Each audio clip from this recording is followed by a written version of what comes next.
šiandien tema kalbėsime nemigą. Tikriausiai jūs kaip gydytoja psichiatrė labai dažnai susiduriat su pacientais, kurie kenčia dėl šitos problemos, ar ne? Tai visų pirma, aš noriu paklausti ir pradėti nuo kitos truputėlį pusės, ar ne? Tai kas tas miegas yra? Kokią reikšmę žmogui turi tas miegas? Kiek tai svarbu dėl mūsų fizinės ir psichinės sveikatos? Tai pirmiausia, kas yra tas miegas? Miegas yra galvos smegenų funkcija, kuri leidžia žmogui pailsėti tiek smegenim, tiek visam fiziniam kūnui, leidžia išrūšiuoti tam tikrą informaciją, ją sudėlioti į ilgalaikę atmintį, trumpalaikę arba išvis pašalinti ir paruošia žmogų kitai dienai. Padaro darbingą, paruošia kitai dienai. Tai yra miego funkcija. Ir aplamai žmogus savo gyvenime jis arba yra budrus, arba jis miega. Nėra kitų pasirinkimų. Arba budrus, arba miega. Dabar kas yra nemiga? Nemiga pagal tai, kokia jinai yra, jinai gali būti trumpalaikė ir ilgalaikė. Ir visada nemigoje atkreipiama dėmesį į tokius 3 jo požymius. Tai pirmiausia, kaip greit žmogus užmiega, kokia yra miego struktūra ir kiek žmogus išmiega valandų. Trumpalaikė nemiga yra visi šitie pasikeitimai arba 1-2 pasikeitimai iki 3 savaičių. Ilgalaikė nemiga pasikeitimai trunkantis ilgiau nei 3 savaitės. Aneta, kokia yra jūsų asmeninė ir plačioji statistika, nes kaip jau sakiau pradžioj, manau, kad pas jūs tokių pacientų tikrai yra nemažai, tai vis tik tai kaip dažnai jums pačiai tenka susidurti su tokiais pacientais ir kokia yra Lietuvos ar pasaulinė statistika, kiek žmonių kenčia dėl šitos problemos? Pasaulio sveikatos organizacijos duomenimis Lietuvoje kenčiančių nuo nemigos yra 20-30 žmonių iš 100. 20-30 iš 100 arba 2-3 iš 10 žmonių. Iš tų 3 žmonių, kurie kenčia dėl nemigos, 2 žmonės ne visada miega gerai ar ne visada blogai. Tiesiog tai kaitaliojasi. O vienas žmogus tikrai miega blogai. Tikrai miega blogai. Ir čia yra tik tai grynos nemigos statistika. Nemiga yra dažnai lydinti ir kitas ligas, nerimo sutrikimus, depresijos tai yra arba kairė arba dešinė ranka, dažniausiai visada eina su depresija. Ir kas pas mus yra blogiausia, kad besigydančių žmonių iš visų tų, kurie jaučia nemigą, yra apie 60%, kurie gydosi. Tai yra 600 žmonių gydosi patys. Kiti nesigydo, nesikreipia pagalbos ir realiai kreipiasi pagalbos tik 5%. Tai yra iš 20-30 žmonių, tik 5 žmonės kreipiasi pagalbos. Tai yra iš tikrųjų labai bloga statistika.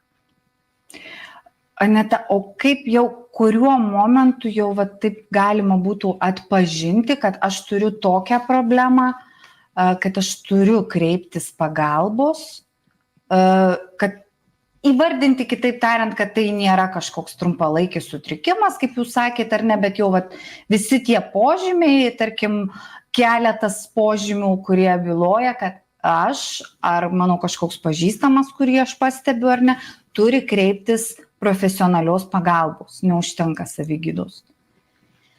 Tai dažniausiai yra atsakymas, kad žmonės, kurie jaučia, kad jie miega blogai, jie tikrai užsiema savigydą.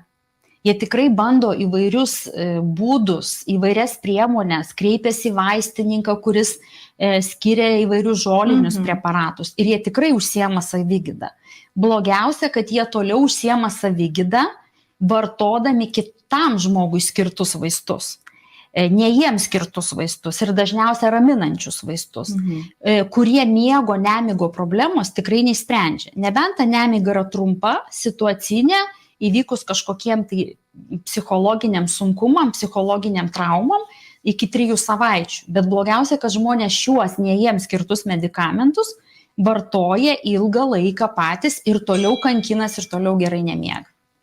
O Aneta, kaip vis tik tai tikriausiai yra tų momentų, kada gali žmogus savo truputėlį padėti ir palengvinti tą užmigimą, miego kokybę pasigerinti. Kokie tie receptai būtų iki tol, kol jau vis tik tai jie nepadeda ir reikia kreiptis į specialistus. Bet tikriausia, kad yra kažkokie tie būdai, kuriais galima savo ar kitam padėti. Tai aš sakyčiau, pradėčiau pirmiausia nuo patalpos, kur žmogus paprastai miega. Nes jeigu nemiga pasireiškia išvykus į kelionę, atostogauti, pasikeitus įprastiniai patalpai, kur žmogus miega, tai dar negali užskaityti nemigą. Tai kambarį siūlyčiau tai pasiruošti nakčiai, kad jis būtų išvėdintas, kad geriau jis būtų vėsus. Paprastai yra geriau, kai yra kambarys tamsus, tad negailėti įsigyti galbūt ir antras portjeras ir galbūt netgi tas portjeras, kurios yra diena naktis vadinasi, kur yra visiškai nepraleidžiamas jokia šviesa. Pačiam kambarį turėtų būti tam tikra atmosfera. Žmogui, sakykime, priprantama, kuri kaip ir skatina tą jau ėjimą miegoti, jau supratimą, suvokimą, kad aš einu miegoti. Tai kai kurie žmonės turi tam tikrus patalinės kvepiklius ar kažkokius tai kvapo garintuvus. Kai kurie leidžia tam tikrą muziką arba leidžia gamtos garsus ar paukščių čiulbesi ar vandens garsus, kas jiem irgi, sakykime, sudaro tokį kaip sąlyginį refleksą, kad jau jis eina miegoti ir paruošia geresniam miegojimui. Aišku, svarbi patalynė. Žmogus turi atsiderinti, kad jam būtų patogi pagalvė, patogi antklodė, kad galų gale, sakykime, patalynė negriaužtų ar kažkaip nedirgintų, nes yra žmonių, kurie gali paprastoje lino patalyniai miegoti, yra kurie negali. Tai tiesiog pasižiūrėti, kas man yra geriau. Kalbant apie valgį ir gėrimus, siūloma neiti miegoti visiškai alkanam. Jeigu esat labai alkanas, geriau yra suvalgyti bananą, kas iš tikrųjų skatina miegą, išgerti šilto žolelių, raminančių žolelių mišinio arbatos, su lengvu kažkokiu užkandžiu. Patartina valgyti paskutinį kartą maždaug 2 valandos iki miego. Ir jokių būdų nevartoti antroji dienos pusėje jokių tonizuojančių gėrimų. Kava turėtų paskutinis puodelis būti išgertas iki 14, maksimum 15 valandos. Po to vienas kavos puodelis espreso sutrumpina mūsų miegą 30 minučių. Tai truputį džiugių naujienų, kad galima pavalgyti prieš miegą ir truputį liūdnų naujienų dėl kavos. Gerai, o Aneta, jau atsigulam į lovą ar ne, ir kada suvokimas turi ateiti, kad čia kada žmogus turi užmigti, jeigu viskas su juo yra gerai, jeigu jau muzika tinka, patalynė tinka, pavalgė tai, ką reikia, kavą išgėrė paskutinę laiku. Per kiek laiko žmogus turėtų užmigti ir jau čia viskas, jau sveiko žmogaus miegas įvyksta tada? Psichiatrijoje skaitoma, kad jeigu žmogus užmiega per 30 minučių, užmigimo laikas turi būti iki 30 minučių. Prie tų visų gerų veiklų, kas paskatintų miegą, aš dar labai norėčiau paminėti veiklą iki miego. Anksčiau buvo galvojama, kad sportas prieš miegą yra labai gerai, aktyvūs pasivaikščiojimai. Iš tikrųjų, naujausi moksliniai tyrimai sako, kad tai nėra gerai. 2 valandas iki miego reikėtų būti tokiam nusiraminimo, atsipalaidavimo režime, neužsiimti aktyvę fizinę veiklą, neveikti darbų, nedirbti, kur yra aktyvi jungta psichika.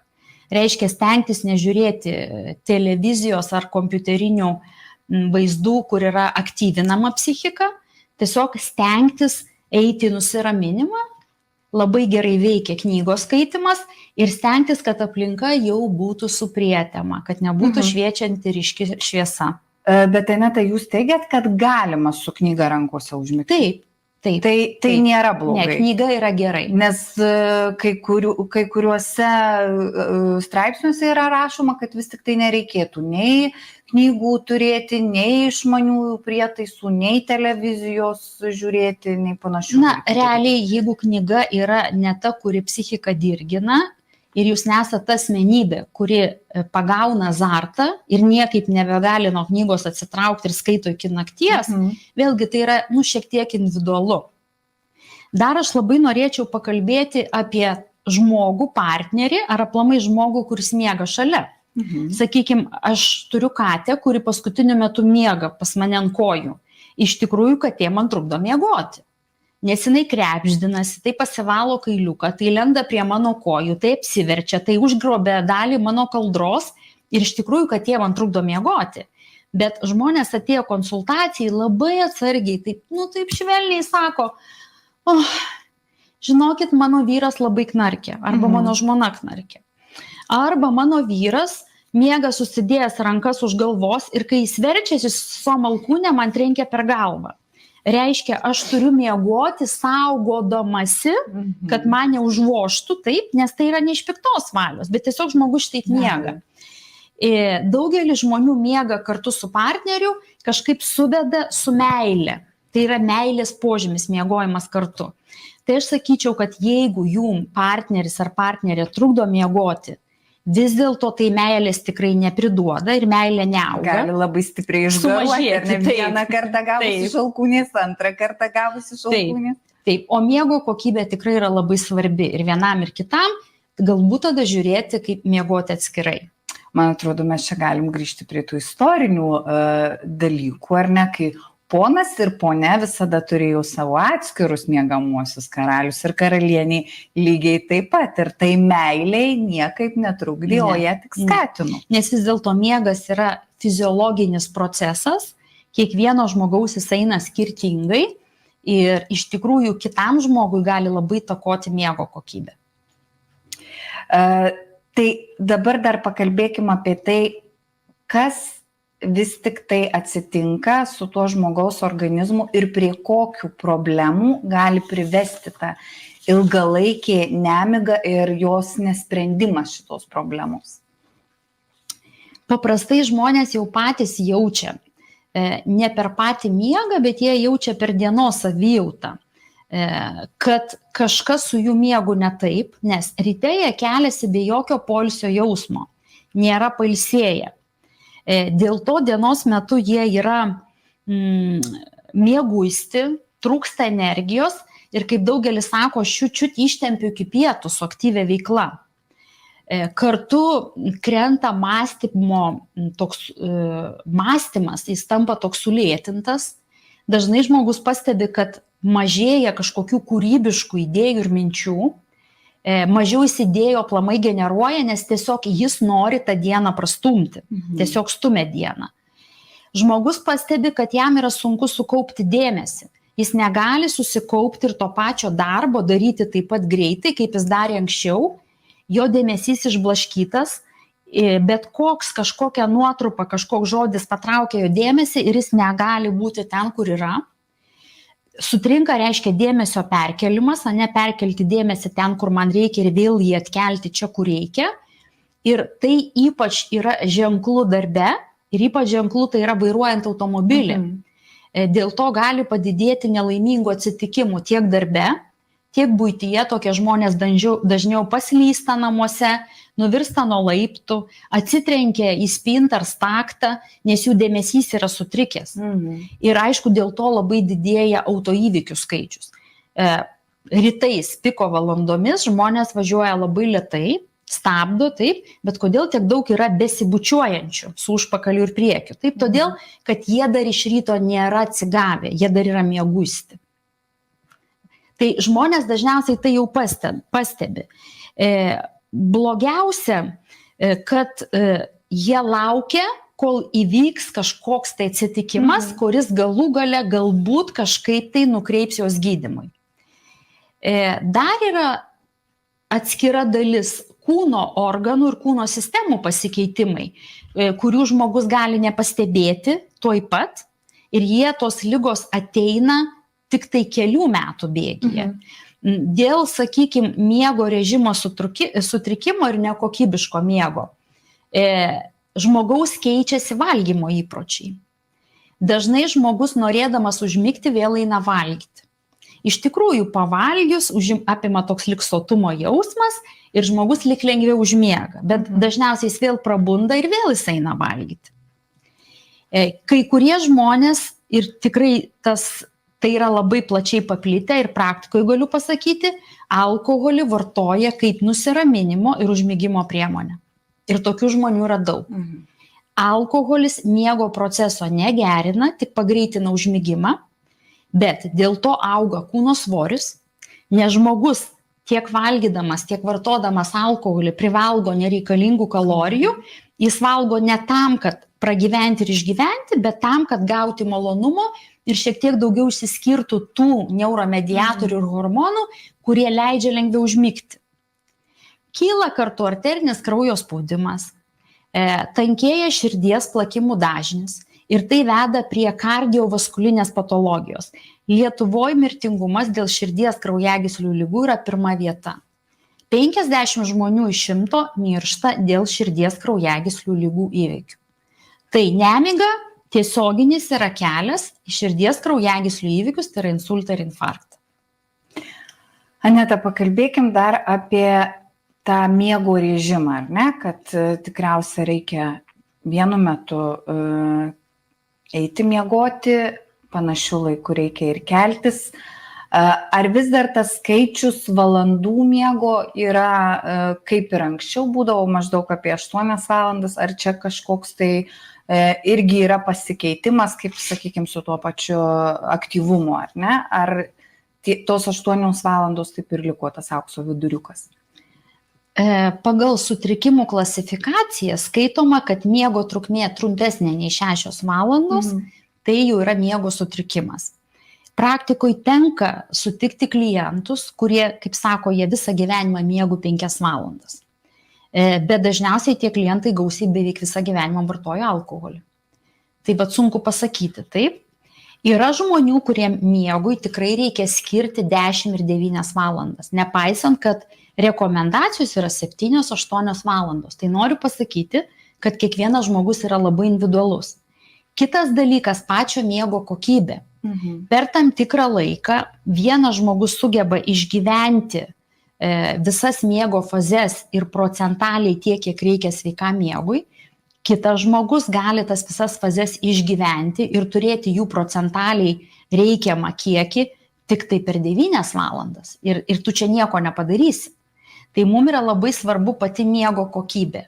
Ta kokybė, aišku, galima registruoti polisomnografu miego klinikoje, o dabar yra labai populiarios technologijos, tai yra išmanus laikrodis, išmani apyrankė, išmanus žiedas, kur viskas yra siunčiama į telefoną ir žmogus puikiai gali stebėti savo miegą, kokybę, procentales išraiškas, netgi kvėpavimo dažnį, įsotinimą deguonimi, širdies veiklą, viską gali stebėti. Aneta, dabar apie tai, ką jūs kalbėjote, ar ne, kad alkoholis, nutukimas dažnu atveju atsiranda, ar ne, tai nuo vieno kraštutinumo žmogus kaip taisyklė nukeliauja prie kito kraštutinumų. Kiek dažnai tokių atvejų yra, kad žmogus neieško pagalbos pas medikus, o būtent kreipiasi į draugą, kuris sako, va, tau padės stikliukas, pavyzdžiui, ar ne? Ar pabandyk pavalgyti. Kaip dažnai šitie lydimieji reiškiniai? Aš sakyčiau, žmonės, kurie kreipiasi dėl priklausomybės alkoholiui, kiekvienas miega blogai. Kiekvienas. Priklausomybių ligų lygis Lietuvoje yra labai aukštas. Sergamumas depresija Lietuvoje yra apie 7%. Kai Pasaulio sveikatos organizacijos vidurkis maždaug yra ES vidurkis yra apie 7,2%. Tai jeigu dar iš 107 žmonės serga depresija, o depresija 90% lydi nemiga. Yra nerimo sutrikimai, yra mišrus nerimo depresiniai sutrikimai, kuriuos irgi lydi nemiga. Tai kai kur aš skaičiau vieną straipsnį, kad realiai pusė žmonijos turi miego sutrikimų. Ne 30-20%, bet 50% žmonijos turi įvairių miego sutrikimų. Nes jie yra prisiglaudę prie kitų sutrikimų. Tokios visai grinos nemigos, tokios, kur yra jau nuo vaikystės grina vadinama lėtinė nemiga, paveldima nemiga, tai tokių žmonių yra nedaug. Visur nemigos yra kaip komponentas kitos ligos. Kokios dažniausios priežastys yra nemigos? Jeigu kalbėti su kitom ligom, Taip. tai yra alkoholio vartojimas, tai yra depresija, tai yra nerimo sutrikimai. O dabar jeigu kalbant apie tą įgimtą, paveldėtą, čia irgi yra kažkokios priežastys? Tai yra tiesiog genetinės priežastys. Kai pradedi žmogui gydyti nemigą, nes jis kreipiasi dėl jėgų neturėjimo, išsekimo, bendro silpnumo, pastoviai vartoja kavą, energetinius gėrimus, kad tą dieną išgyventi, taip? Rytoj tikisi, kad rytoj atsikels geriau užsimiegojęs. Ir vėl tai tęsiasi. Pasirodo, pradėjus gydyti nemigą, žmogus pradeda miegoti ir jis sako, aš nuo vaikystės taip nesu gerai miegojęs ar miegojus. Bet žiūrint pagal miego objektyvų įvertinimą iš manim renginy, jis dar nemiega taip, kaip turėtų miegoti, tikrai turėtų būti geras miegas. Jis miega tik čiut geriau, bet jis sako, kaip aš pailsiu, kaip aš esu rytoj darbinga. Ir sako, tai man tikrai yra nuo paauglystės, tai man yra nuo vaikystės, nuo 5 klasės. Aneta, o va tie jau pacientai, kurie kreipiasi į jūs, ar ne, ar yra baimės vartoti medikamentus dėl priklausomybės, kad neišsivystytų priklausomybė? Nes esu girdėjusi tikrai daug žmonių, kurie turi tą problemą, bet bijo kreiptis į specialistus dėl medikamentų, kad neišrašytų jiems vaistų, nes nuo vaistų išsivysto priklausomybė ir tada viena problema keičia kitą problemą. Ar susidurėt su tokiais pacientais, kurie sako, gydytoja, gal jūs galėtumėt kažkaip čia man padėti, bet be medikamentų padėti? Labai dažnai. Bet Lietuvoje yra toks paradoksas, kad žmonės drąsiai ima močiutės, tėtos ir mamos raminančią tabletę, raminančių vaistų, benzodiazepinų tabletę, bet bijo gydymo pastoviais gydomaisiais vaistais. Tai čia paradoksas yra toks, kad, aš nežinau, kaip dar galima pasakyti. Žmogus metais vartoja Xanaxą, bromazepamą, lorazepamą, atmintis jau yra kaip vištos, jau jis nebesusideda nei skaičių, nei vairuot gali. Bet žinot, jūs man paskirsit tą gydymą, tai žinokit, aš be vaistų negalėsiu, o jūs galit be šitų raminančių, jūs irgi nebegalit, bet jūs vis tiek blogai miegat, jūs vis tiek dienos metu nieko daryti jau nebegalit. Tai toks yra paradoksas Lietuvoje. Čia jau, man atrodo, klasika yra, kad dažnai pas gydytoją netgi ateina pacientas, kuris pasako, ką jam turėtų gydytojas išrašyti. Taip, parašykit man Xanaxo, parašykit. Taip. O gydytojas skirdamas medikamentą, tai jo kompiuteris gydytojo galvoj ten veikia, tiek programų analizuoja, nes gydytojas turi įvertinti ne tik kokia yra nemiga, ar tai yra užmigimo sutrikimas, ar tai yra miego struktūros sutrikimas, ar tai yra miego kokybės prabudimai sutrikimas, taip, ar tai yra per ankstyvas atsibudimas. Toliau, kas yra diena, ar žmogus yra nebetekęs jau budrumo, jis yra vangus, trūksta energijos, kaip jo nerimo lygis, taip, toliau, kaip jo kitos somatinės ligos, ar yra padidėjęs cukraus kiekis, ar yra padidėjęs cholesterolis, galbūt jau yra padidintas kraujospūdis ir žmogus vartoja jau kitus medikamentus. Tai pas gydytoją ten tas kompiuteris dirba, kad ten lemputės nespėjai gaudyti. Žmogus ateina ir tau pasako, man yra nemiga, žinot, man paskirkit šitą vaistą, man jis čiut padeda.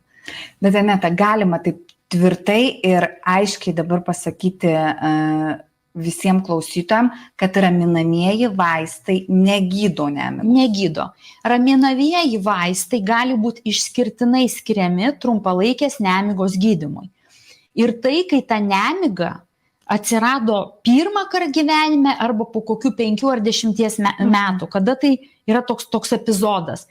Ir tai yra dažniausiai yra psichogeninė nemiga. Tai yra žmogui atsitiko kažkoks, nelaimingas dalykas, kažkokia psichologinė trauma. Ir tai gali būti skiriama tik iki 3 savaičių. Vėliau tai turi būti nutraukiama. Taip. O jeigu žmogus anksčiau yra turėjęs ilgalaikę nemigą, jeigu anksčiau žmogus sirgo, sakykime, depresija su sunkia nemiga, nerimo sutrikimais, tai net atsiradus psichogeniai, sakykime, gaisras, vaiko liga, paties žmogaus liga, kažkokia papildoma somatinė, turi būti iškart numatoma ilgalaikis gydymas medikamentais, prie kurių nepriprantama ir kurie iš esmės tvarko nemigos šaknis. Aneta, gal galėtumėt prisiminti kokią nors įdomią istoriją, būtent iš savo kaip gydytojos patirties, aišku, su laiminga pabaiga labai norėtume, bet kažkokią itin išskirtinį atvejį, kai žmogus buvo, tarkim, nemiegojęs labai ilgą laiką ir jums pavyko bendrom jėgom užmigdyti žmogų ir nuvesti jį prie švaraus miego. Prisimenu vaikiną, kreipėsi 28 metų ir jis kreipėsi dėl nesustojimo žagsėjimų. Žagsi jis jau ištisai pusę metų. Ta žagsėjimas priveda netgi prie apsivėmimo, bet kur. Gatvėje, autobusų stotelėje, iš autobuso reikia išlipti ar iš mašinos, taip, nes žagsėjimas priveda prie vėmimo. Ir ta žagsėjimas niekaip nesustoja. Visokie pagalbos būdai, bet kokie. Kvėpavimas, nekvėpavimas, valgymas, nevalgymas, kyšių gerimas, negerimas, nei kiek nepadeda. Per tą žagsėjimą jis, aišku, visiškai nemiega. Ta prasme, jo miegas yra zuikio paviršinis ir jis visiškai nepailsi. Tai va čia man buvo labai įdomu, kad sutvarkius miegą, žmogus liovėsi žagsėti. Tiesiog, taip, būtent. Taip. Tai vis tik tai problema buvo miegas. Arba tai buvo jau taip užsunkėjęs tas žagsėjimas, kad ir miegas sutriko, bet sutvarkius miegą, žagsėjimas dingo. Aneta, tai pabaigai tada dar kartelį priminkit tuos svarbiausius punktus, kaip žmogus sau galėtų padėti pagerinti miego kokybę. Tai pirmas dalykas, pasirūpinkite patogiu, tamsiu, išvėdintų, kvapniu, galbūt paukščių čiulbėjimo ar vandens garsų užpildytų jūsų miegamuoju. Pasirūpinkite, kad 2 valandas iki miego jūs eitumėt į nusiraminimą ir atsipalaidavimą, nedegtų ryški šviesa, nebūtų aktyvios psichinės veiklos. Nevalgykite 2 valandas prieš pat miegą. Gausiai, stipriai. Lengvai pavalgykit. Negerkit po pietų jokių tonizuojančių gėrimų. Nei kavos, nei kitų tonizuojančių gėrimų. Alkoholio taip pat nevartokite. Ir gerai miegokite. Ir pasirūpinkite, kad jūsų partneris netrukdytų jums miegoti. Čia yra juokas, bet iš tikrųjų, kai kurie sako, aš miegu su šuniu, man šuns gaila, nes taip nori pas mane į lovą. Taip, bet ar veikia tai teigiamai jūsų miegą? Jeigu teigiamai, tai valio. Ačiū, Aneta, ačiū už jūsų puikų pasakojimą ir puikius patarimus.